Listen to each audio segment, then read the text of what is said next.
Hello friends, I am doctor Ashish Bansal. Welcome back to our channel. अब हम इस video में बात कर रहे हैं आईसीएल आई सर्जरी, जो कि स्पेक्स रिमूवल की एक बहुत ही फेमस और कारगर टेक्निक है। और ये उन सभी पेशेंट में हम यूज़ करते हैं जहाँ पे भी हम लेज़र आई टेक्निक से चश्मा नहीं हटा सकते। जैसे कि जिन भी पेशेंट का कॉर्निया या तो बहुत ही ज़्यादा पतला है या थिन है, या फिर कॉर्निया में कोई वीकनेस है जिसको कि हम केरेटोकोनस बोलते हैं, या फिर जिनका वेरी हाई नंबर है, 10 नंबर है, 15 है या उससे भी ज़्यादा है, जिसको हम हाई मायोपिया बोलते हैं। इस वीडियो का हमने एक पार्ट 1 में बनाया था, जिसके अंदर हमने इसके काफ़ी हमने क्वेश्चंस या क्वेरीज डिस्कस करी थी।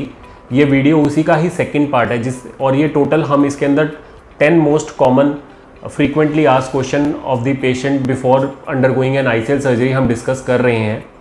तो पहली वीडियो में हमने डिस्कस किया था कि आईसीएल क्या होता है, ये कैसे काम करता है, या ये सेफ़ है या नहीं है, कितने कितने टाइप के आईसीएल होते हैं और क्या इसके एडवांटेजेस और डिसएडवांटेजेस हैं।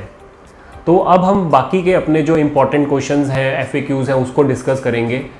और तो सबसे पहले बात करते हैं, पहले जो नेक्स्ट क्वेश्चन है हमारा, जो लोग पूछते हैं कि सर इसकी सर्जरी कैसे की जाती है, इसमें क्या होता है और इसमें कितना टाइम लगता है।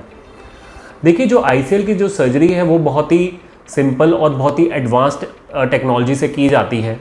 ये जो प्रोसीजर है, ये इसमें कोई भी दर्द नहीं होता। It is a totally painless और डे केयर प्रोसीजर है। आपको कोई भी हॉस्पिटलाइजेशन नहीं चाहिए।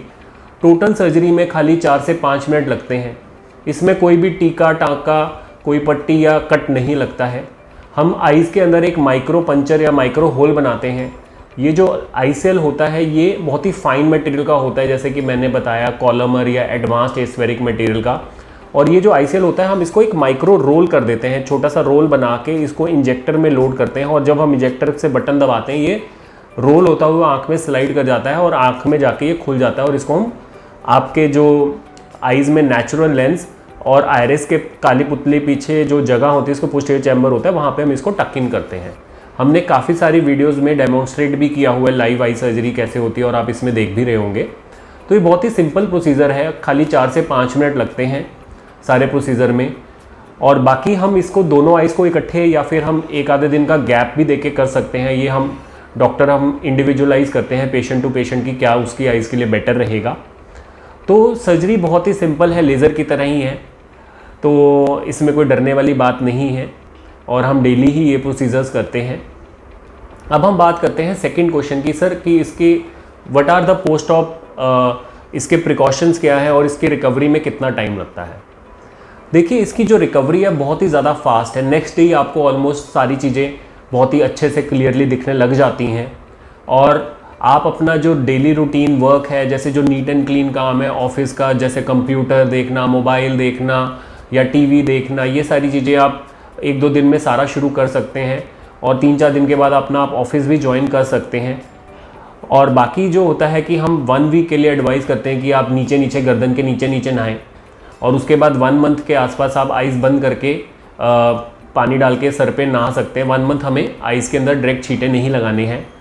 बाकी जो कुछ ऐसे वर्क्स हैं जिसके अंदर थोड़ा डस्ट इन्वॉल्व होता है, जैसे बाइक चलाना या फिर कोई आउटडोर स्पोर्ट्स या फिर जिम एक्टिविटीज़ या आई मेकअप, ये आप 3 to 4 वीक्स के बाद शुरू कर सकते हैं।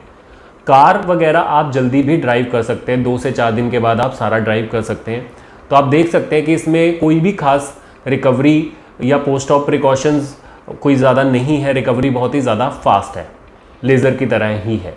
तीसरी बात करते हैं, जो लोग ये हमसे पूछते हैं कि सर कि इसमें अगर हमें आईसीएल सर्जरी करवानी है तो हमें कितनी डेज़ की प्लानिंग लेके चलना पड़ेगा और इसकी क्या चीज़ें होती हैं।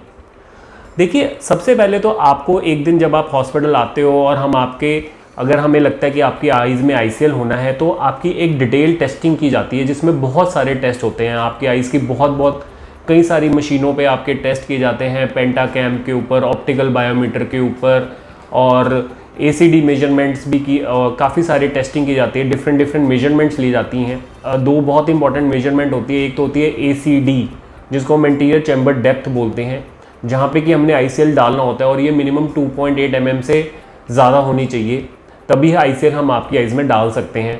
और उसके अलावा भी इसके अंदर हमारी आइज़ का एक white to white horizontal diameter होता है, वो भी हम कई सारे मेथड से मेजर करते हैं। तो बहुत सारी मेजरमेंट्स लेने के बाद और आइज़ की आपकी और भी सारी टेस्टिंग की जाती है कि किसी तरह की कोई और प्रॉब्लम तो नहीं है, कोई आंख में चिट्टा मोतिया तो नहीं है, आपकी आइज़ का पर्दा कैसा है, क्योंकि मोस्टली ये हाई नंबर वाले पेशेंट्स में किया जाता है, हाई मायोपिया में। तो मोस्टली इनका जो पर्दा होता है या रेटिना होता है वो भी कुछ एरियाज़ में वीक होता है, जिसको हम लेटिस डीजनरेशन बोलते हैं, जिसको जहाँ पे पर्दा जो होता है पतला छन्नी की तरह होता है। इसलिए उन आइज़ में आईसेल सर्जरी से पहले काफ़ी पेशेंट्स में हम एक रेटिना की स्ट्रेंथ को बढ़ाने के लिए एक रेटिनल बराज लेज़र ट्रीटमेंट भी रिकमेंड करते हैं, जो कि सर्जरी नहीं होता, ऐसे बिठा के ही ओपीडी बेस्ड प्रोसीजर होता है, जिसके अंदर हम लेज़र से जो वीक एरियाज़ है उनके अराउंड पे हम लेज़र से उसको सील कर देते हैं, उसकी स्ट्रेंथ को बढ़ा देते हैं, और फिर 1 वीक टू 10 डेज़ के बाद ही हम आईसेल सर्जरी प्लान करते हैं।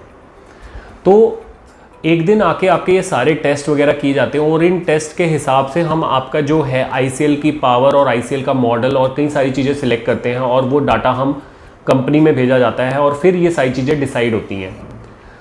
सबसे अच्छी बात यह है कि अब से कुछ साल पहले जब भी हम किसी का स्टार आईसीएल हमें करना होता था, तो ये सारे पैरामीटर्स स्विट्ज़रलैंड जाते थे या वहाँ से हम लेंस को इंपोर्ट करते थे। बट अब ये इतना फ्रीक्वेंटली प्रोसीजर होने लग गया है कि इंडिया में इस कंपनी की बहुत ज़्यादा अच्छी लाइब्रेरी है, तो 90% टाइम वो जो लेंस है इंडिया में ही अवेलेबल हो जाता है। तो वो हमारे पास 4 से 5 दिन में आ जाता है, और हम 1 वीक के बाद भी आपकी सर्जरी प्लान कर सकते हैं। बट वो मेजरमेंट्स के बाद ही कंफर्म होता है कि आपका लेंस अवेलेबल है या नहीं है, या आउट ऑफ स्टॉक है, और अगर वो नहीं है अवेलेबल तो वो इंपोर्ट होता है, जिसमें 12 से 13 दिन लग सकते हैं। तो बाकी जो कंपनीज़ के दूसरे आईसीएल्स हैं वो भी हमें 1 वीक के अंडर अवेलेबल हो जाते हैं। और मीनवाइल अगर आपको रेटिना का बराज लेज़र भी एडवाइस होता है तो वो भी आप करवा के पहले रख सकते हैं। तो आइडली जब भी आप सर्जरी कराना चाहते हैं, आपके माइंड में कोई डेटा, तो उससे आपको 10 से 15 दिन पहले एक बार विजिट जरूर करना चाहिए, सारे टेस्ट अच्छे से करवाने चाहिए, क्योंकि बहुत सारे पेशेंट हमारे पास बाहर से फॉरेन से आते हैं, तो उनके पास टाइम कंस्ट्रेंट होता है। तो अब बात करते हैं जो इम्पॉर्टेंट क्वेश्चन की, कि कॉस्ट ऑफ द आईसीएल या इस प्रोसीजर्स की क्या है। देखिए, कॉस्ट काफ़ी सारे फैक्टर्स पे डिपेंड करती है कि आपकी आइज़ का नंबर क्या है, कितना नंबर है, उसके अंदर कोई सिलेंड्रिकल नंबर है या नहीं है, आपको टॉरिक आईसीएल की रिक्वायरमेंट है, आपके कौन सा हमारा मॉडल सिलेक्ट होता है, उन सारी चीज़ों पे डिपेंड करता है। उसके अलावा surgeon to surgeon, hospital to hospital या सिटी टू सिटी भी ये प्राइस थोड़ी सी वेरी करती है। बट मैं एक रफ़ आइडिया देता हूँ कि जो हमारे सेमी इम्पोर्टेड आईसीएल हैं वो अराउंड 45 to 50,000 पर आई से स्टार्ट होके अप्रॉक्सीमेटली 65 to 70,000 पर आई तक जाते हैं, वर्सेस जो हमारा स्टार आईसीएल है वो अप्रॉक्सीमेटली 65 to 70,000 पर आई से स्टार्ट होकर अराउंड 80 to 85,000 पर आई के आसपास उसकी कॉस्ट पड़ती है। सबसे इम्पॉर्टेंट बात यह है कि आईसीएल सर्जरी एक बहुत ही ज़्यादा एडवांस्ड और स्पेशलाइज्ड प्रोसीजर है, तो आपको हमेशा उसी डॉक्टर या उसी हॉस्पिटल में कराना चाहिए जहाँ पे उनको इस सारी चीज़ों का बहुत ज़्यादा एक्सपीरियंस है, क्योंकि इसमें बहुत सारी टेक्निकल और काफ़ी सारी डिटेल्स इसमें इम्पॉर्टेंट होती हैं, जिससे कि उसी से ही इसका रिज़ल्ट डिपेंडेंट रहता है। और अब हम बात करते हैं लास्ट एक क्वेश्चन की, जिसमें लोग हमसे पूछते हैं कि सर आईसीएल की लाइफ क्या है, या फिर कोई और अगर हमारी आइज़ में बीमारी हो तो क्या उसमें कोई दिक्कत तो नहीं आएगी।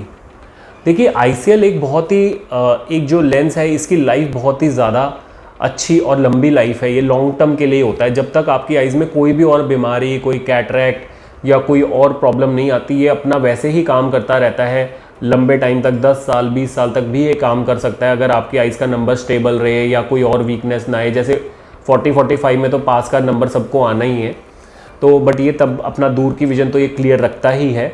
और अगर आपकी आइज़ में कोई भी और बीमारी आ जाए, उसका भी एक नॉर्मल तरीके से ही इलाज हो जाएगा। ये कभी भी किसी ट्रीटमेंट में कोई ग्लूकोमा है या रेटिना में या फिर किसी को डायबिटीज़ आगे चल के हो जाए तो उसमें कभी इंटरफेयर नहीं करता है। तो ये उन सारी चीज़ों को देख के बना हुआ है। तो दोस्तों, आई होप कि मेरा ये वीडियो आपको आईसीएल से जुड़े बहुत इंपॉर्टेंट जो क्वेरीज़ हैं उनको आंसर करने में हेल्प करेगा। तो इसके अलावा भी अगर आपके माइंड में कोई भी क्वेश्चन है, डाउट है, आप हमें लिख सकते हैं, और हम कोशिश करेंगे उनका भी आपको जवाब देने की। धन्यवाद।